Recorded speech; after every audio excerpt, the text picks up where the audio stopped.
Ya estamos de vuelta en la redacción abierta de Intereconomía. Son las 19:59. Faltan unos segundos. Le voy a pedir a mis compañeros de realización que me quiten el audio que me está aquí molestando. Raquel, efectivamente, muchas gracias.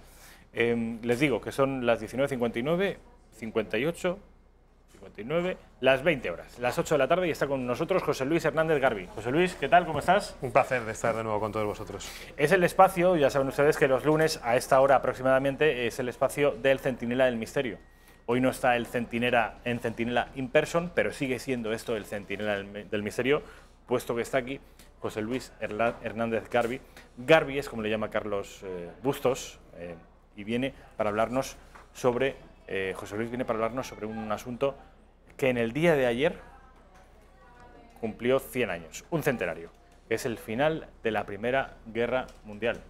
Así estamos de conmemoración, se cumple el primer siglo desde el final de la Primera Guerra Mundial. Hay que recordar que fue precisamente un 11 de noviembre de 1918, en la hora undécima del undécimo día, del undécimo mes del año de 1918, cuando se firmó el armisticio entre los contendientes de la Primera Guerra Mundial. Y como bien dices, ayer precisamente se conmemoró ese primer centenario del final de la Primera Guerra Mundial, la guerra que iba a acabar con todas las guerras. José Luis, antes de que abordemos el asunto desde un punto de vista estrictamente cronológico, es decir, que empecemos por aquel atentado en los Balcanes que desata la ira de los austríacos, y con ella la de sus primos alemanes, y empieza Europa a desmoronarse y a desangrarse en una guerra. Antes de eso, me gustaría que me hablaras de ese armisticio firmado en Versalles al que te refieres, del que se han cumplido 100 años hace unas horas, porque, a juicio de todos los historiadores y todos los analistas, sin excepción, fue, si no la causa principal, una de las causas que 2 décadas después, menos, hubiera una Segunda Guerra Mundial. Coincido completamente con esa opinión de la mayoría de los historiadores. Yo creo que se cerraron mal las heridas al final de la Primera Guerra Mundial. Las imposiciones a las que se sometió a Alemania con el Tratado de Versalles, pues la verdad es que supuso una humillación para el país y para los alemanes. Algo que supo aprovechar muy bien el nazismo, pues para hacerse valer ante los alemanes e intentar recuperar o hacerse valer ante esa humillación de las demás potencias europeas. Yo creo que si la Primera Guerra Mundial hubiera terminado de una forma muy diferente y las potencias de la Triple Entente no hubieran impuesto esas condiciones tan traumáticas a Alemania, pues posiblemente no hubiéramos sufrido la Segunda Guerra Mundial y por supuesto no hubiéramos sufrido la dictadura de Hitler. Pero, José Luis, cuando alguien habla de condiciones leoninas, e incluso se habla de venganza, esto debía ser lo habitual cuando uno perdía una guerra, ¿no? ¿Por qué fueron excesivas? ¿A qué tipo de humillaciones se sometió a los alemanes y por qué fueron exageradas? Bueno, pues hay que recordar que Alemania pierde parte de su territorio nacional, pierde los territorios de Alsacia y Lorena, luego también se le exige unas compensaciones económicas leoninas que bueno, pues prácticamente impiden a la economía alemana recuperarse del trauma de la Primera Guerra Mundial, y luego aparte de eso, pues me gusta ese sentido que le das tú, como una especie de cierta venganza, ¿no? Porque hay que tener en cuenta que en el contexto de los años de las primeras décadas del siglo XX, pues otras potencias como podían ser Francia o Gran Bretaña, incluso Estados Unidos, veían a Alemania como una especie de rival que les podía hacer sombra desde el punto de vista colonial, económico, político en el resto del mundo, y bueno, pues era eliminar quizás a un rival importante. Estados Unidos, hay que recordar que bueno, la Primera Guerra Mundial supone su aparición como gran potencia a escala global, y bueno, Inglaterra pues ve amenazada su imperio, su supremacía, no solo en Europa, sino también en el resto del mundo, y bueno, pues se considera que el triunfo, un triunfo también que habría que poner entre comillas en la Primera Guerra Mundial, pues para Gran Bretaña supone pues mantener su estatus. ¿Por qué hay que poner entre comillas ese triunfo británico? Bueno, pues que yo creo que realmente no se produce una derrota militar absoluta de Alemania en la Primera Guerra Mundial, ¿no? Recordemos que bueno, pues, en esos días Alemania sufre una auténtica conmoción, unos momentos muy turbulentos, prerevolucionarios, que obligan a bueno, pues al gobierno alemán y al Kaiser, pues a claudicar y bueno, pues prácticamente entregar en bandeja la victoria a los aliados. Ya digo, se vivía en un auténtico estado prerevolucionario en Alemania, con ejércitos enteros desertando, y realmente pues la situación se hizo insostenible para Alemania.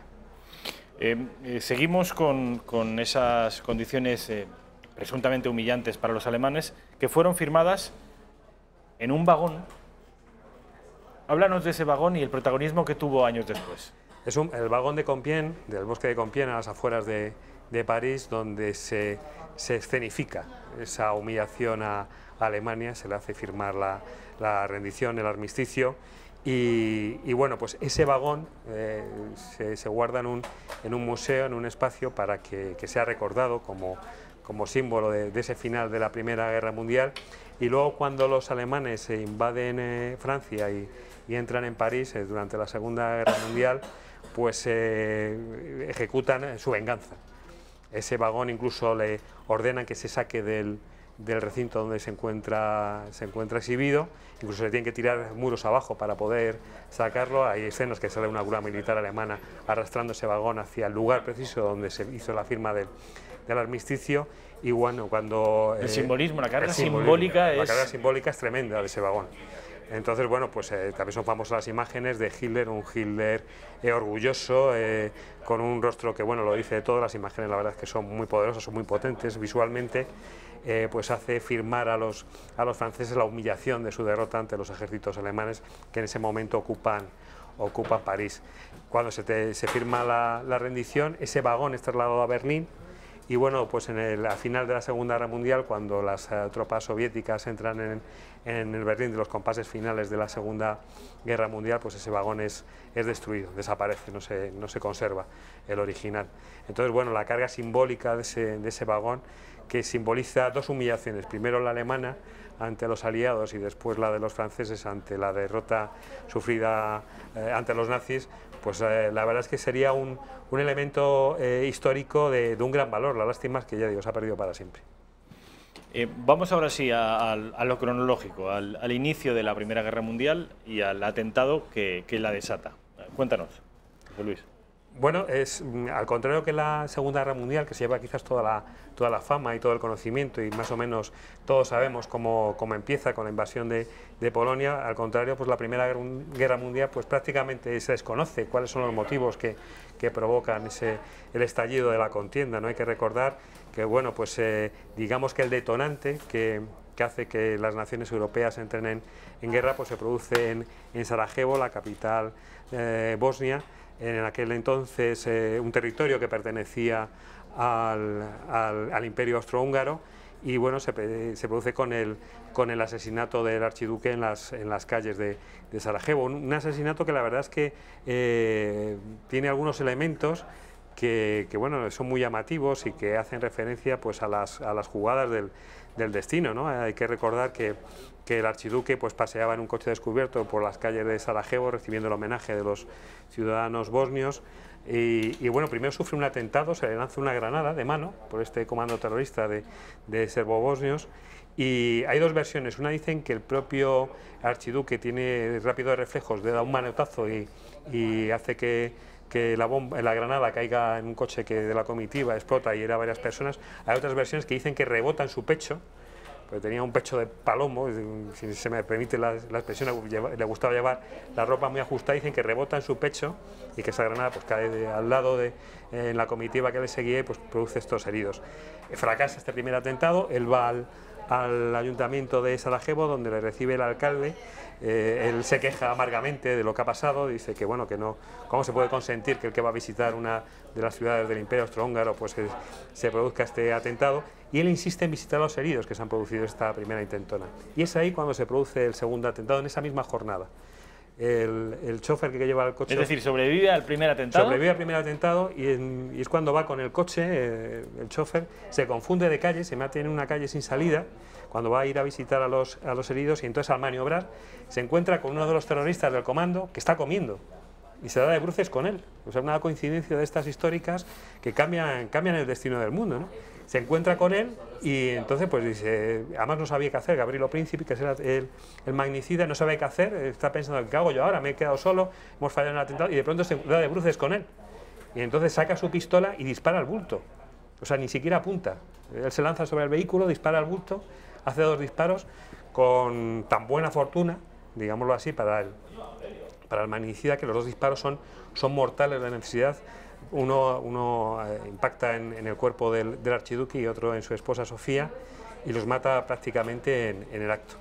El coche pues va hacia el hospital y uno de los acompañantes comprueba que el archiduque empieza a sangrar profusamente por la boca, y en ese momento su mujer, una escena que también nos recuerda un poco a cuando hemos hablado de los magnicidios, al magnicidio de Kennedy, su mujer se acerca hacia él, le pregunta qué es lo que le pasa, y en ese momento se desvanece y muere instantáneamente, porque hay que recordar que la princesa Sofía estaba embarazada de uno de su último hijo, y fallecen los 2 prácticamente en el acto.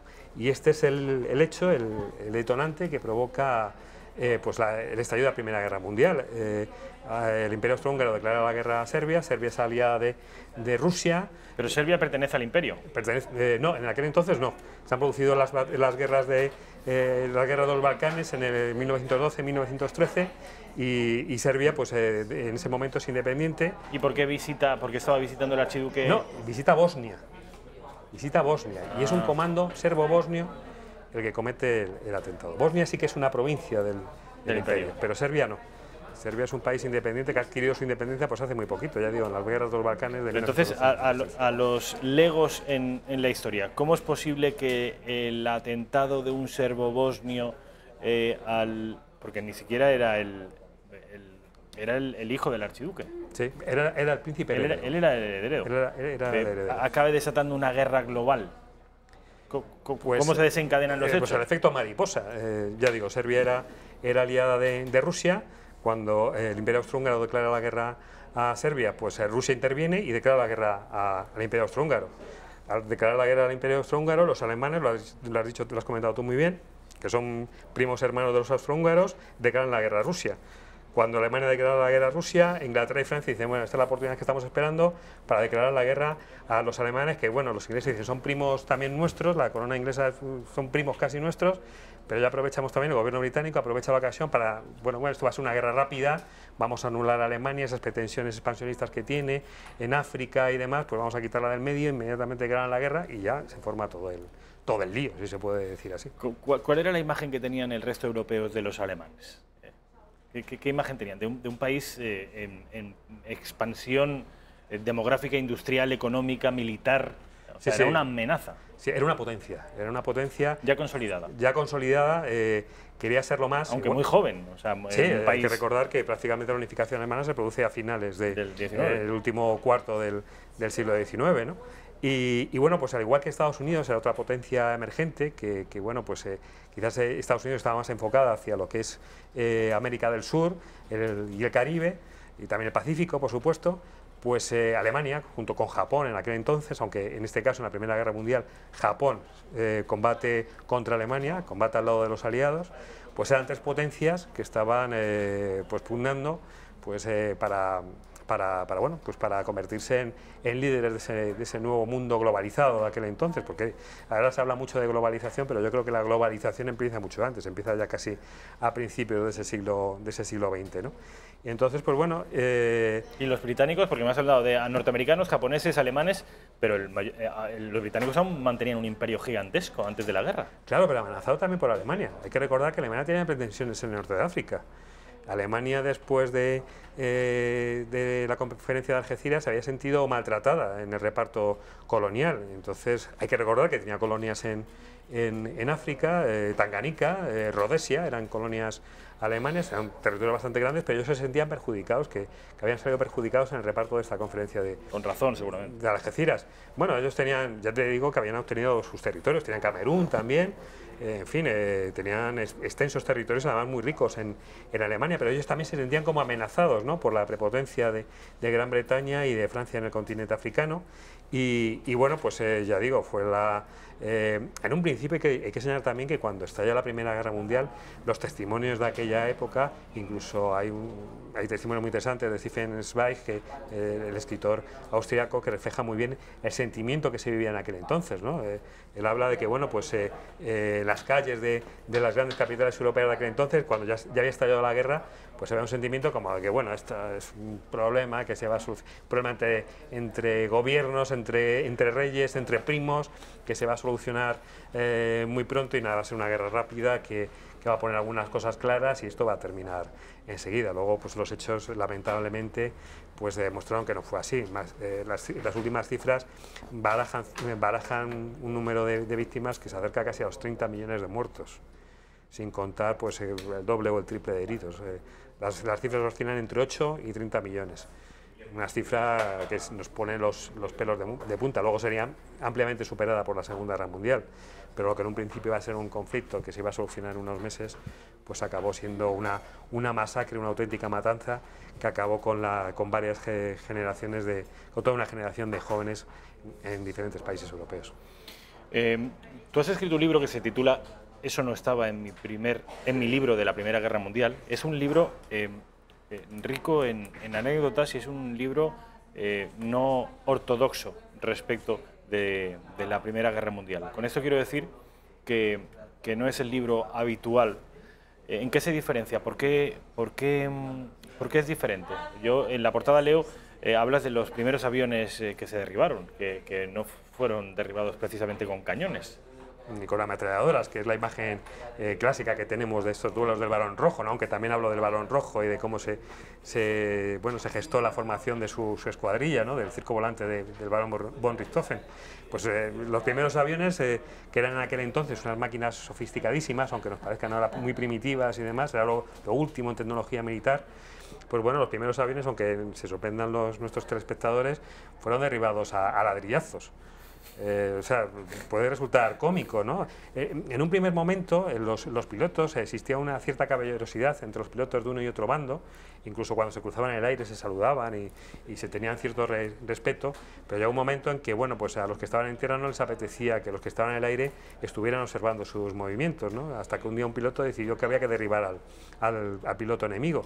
Y bueno, pues en aquel entonces no se sabía cómo hacerlo, ¿no? Algunos llevaban sus pistolas, sus carabinas, pues eran derribados en territorio enemigo. También se produjeron algunos disparos, hay que imaginarse al piloto pilotando un avión y disparando con una pistola, pero a algunos se les ocurrió la idea de unir una cadena a un ladrillo y entonces, pues según volaban, hacerla oscilar y bueno, acercarse al avión enemigo, y como estaban construidos de tela y de madera, pues con el peso y con la velocidad que alcanzaba el avión, pues tenía una gran fuerza ese ladrillo atado a una cadena y podía romperle todo el entelado, el fuselaje del avión y conseguir derribarlo, ¿no? Y hay algunos testimonios que hablan de que los primeros derribos de aviones se produjeron así. Pero para que los espectadores se hagan una idea, no es de tierra-aire, o sea, el ladrillazo no es tierra-aire, es aire-aire. Aire-aire, o sea, la primera aire-aire... Es un piloto contra otro haciendo... La primera arma aire-aire fue un ladrillo a toda una cadena. Esto para que se hagan la idea de lo precario de la tecnología, hasta el punto de que esos primeros aviones de la Primera Guerra Mundial, la ametralladora, ¿dónde estaba colocada? Porque tengo entendido que fue Roland Garros. Efectivamente. Cuenta esta historia, que yo creo, José Luis, que es una historia fabulosa, deliciosa. Sí, la verdad es que es muy curiosa, ¿no? ¿Qué te parece estas cosas que sé yo? No me he leído tu libro, ¿eh? Sí, ya veo que estás muy bien documentado. Las primeras ametralladoras que se montaron en los aviones, enseguida se demostró que quizás el arma más eficaz era la ametralladora. Pues las primeras se montaban en la parte superior de los aviones. Iba un soldado de infantería, pero además vestido de soldado de infantería, que era el que manejaba la ametralladora. Intentaba disparar por encima del arco de paso de la hélice. Pero a veces se producían accidentes. Disparaba su hélice. Y el avión, pues claro, lógicamente caía derribado, ¿no? Hasta que tú lo has explicado muy bien. Hubo algunos antecedentes por parte alemana y británica, pero fue Roland Garros el que inventa un sistema en el cual el del tenis. El del tenis, efectivamente, hay que recordarlo, que era un deportista, era un gentleman, un famoso deportista en aquella época y bueno, también era aviador. y al estallar la Primera Guerra Mundial pues participaba como aviador en la aviación francesa, ¿no? Y es él el que inventa un sistema que va sincronizado con las palas de la hélice, y entonces la ametralladora disparaba sincronizada con el paso de la hélice, o sea, cuando pasaba la hélice hacía un disparo, volvía a pasar, hacía otro, entonces la hélice pues no se veía afectada. Aparte de eso, iba protegida con unas fundas, una especie de fundas metálicas blindadas que protegían en el caso de que, bueno, alguna bala pues pudiera afectar a la hélice, ¿no? Y es curioso lo que tú dices, que Roland Garros, esta imagen que tenemos todos como pues eso, el que dio nombre al prestigioso torneo de tenis, pues fuera un aviador famoso en la Primera Guerra Mundial, que además fallece, hay que recordarlo, fallece en el transcurso de la Primera Guerra Mundial, pues bueno, diera nombre a este torneo y ya digo, fuera el inventor de esta nueva arma. Corrígeme si me equivoco, porque te hablo de memoria. Seguro que a usted le suena la figura, el nombre, e incluso su figura oronda, de Hermann Göring. Este fue uno de los héroes de la aviación alemana en esta Primera Guerra Mundial, ¿no? Habría que ponerlo también entre comillas. Es uno de los miembros que pertenecen a la escuadrilla del barón von Richthofen, al famoso circo volante de von Richthofen, el Barón Rojo, que quizás es más conocido como el Barón Rojo, que pintaba sus aviones de colores llamativos para llamar la atención del enemigo y poderles atraerles hacia ellos cuando volaban, ¿no? Hermann Göring forma parte de esta escuadrilla, es derribado y es herido gravemente, y bueno, durante su periodo de curación, ¿no?, mientras está siendo tratado, se hace adicto a la morfina para poder soportar los fuertes dolores de espalda que soportaba, algo que bueno, pues luego en el futuro, durante la Segunda Guerra Mundial, pues era conocida esa adicción a la morfina por parte de Hermann Göring. La verdad es que sus propios compañeros no le tenían muy bien valorado. Él se convierte en un as, derriba bastantes aviones enemigos, ahora mismo no recuerdo cuántos, pero se convierte en un as de la aviación. Pero sus compañeros de escuadrilla nunca le... ¿No le quisieron bien? No le quisieron bien. Es más, hablaban de que bueno, él estaba prácticamente aislado dentro de la escuadrilla porque era un personaje bastante orgulloso ya en aquel entonces, bastante engreído, y bueno, pues sus compañeros de escuadrilla le hacían, digamos, el vacío, ¿no? Lo que pasa es que cuando se produce el fallecimiento del Barón Rojo, también en un combate aéreo, pues Hermann Göring accede al mando de la escuadrilla que dirigía el Barón Rojo. Ya digo, el SAS de la Primera Guerra Mundial, incluso recibe la Cruz pour le Mérite, que es la máxima graduación que se concedía, la máxima condecoración que se concedía a los soldados alemanes en aquel entonces, y en en la Primera Guerra Mundial.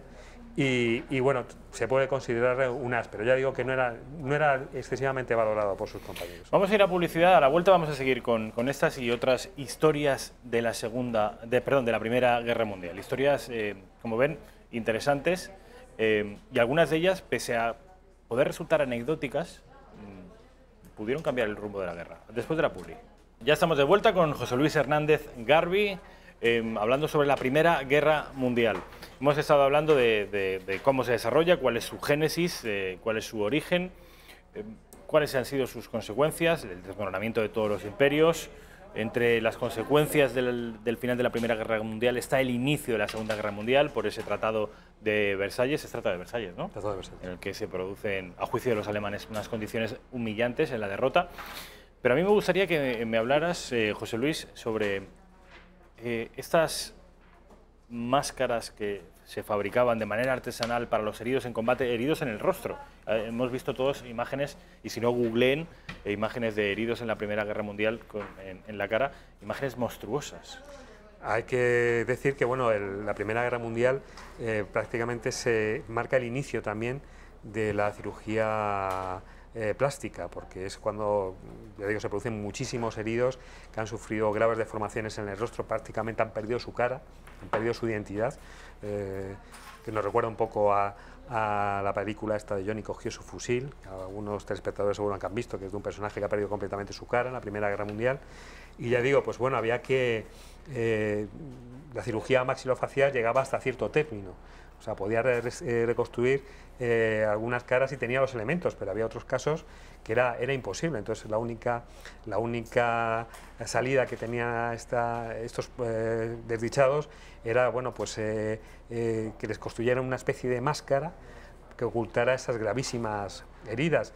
Y surgen varios talleres, tanto en Gran Bretaña como en Francia, en París concretamente, que bueno, pues se dedican a construir, mejor dicho, estas máscaras que intentan, a base personalizadas, ¿no? Sí, personalizadas, o sea, tú lo has explicado muy bien. Son completamente artesanales, se hacen de una en una e intentan reflejar los rasgos que tenía el soldado antes de sufrir esa gravísima mutilación, ¿no? A base de fotografías o de retratos.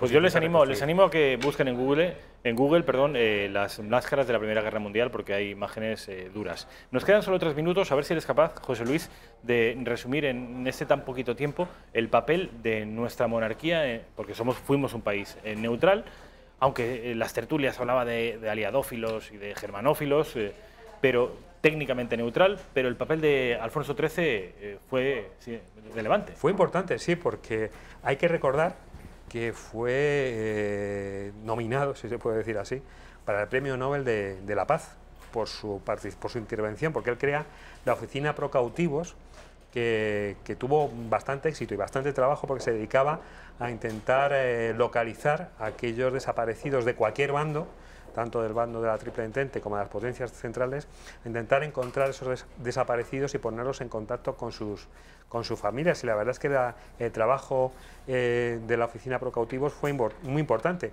El propio rey Alfonso XIII se implicó personalmente mucho en el proyecto y de ahí esa candidatura para el Premio Nobel de la Paz. Hay que recordar también que hubo voluntarios españoles combatiendo en la Primera Guerra Mundial. ¿Con qué bando? Con el bando aliado, en el bando francés. Hubo soldados combatiendo en la Legión extranjera y hay que ponerlo en relación con el nacionalismo catalán.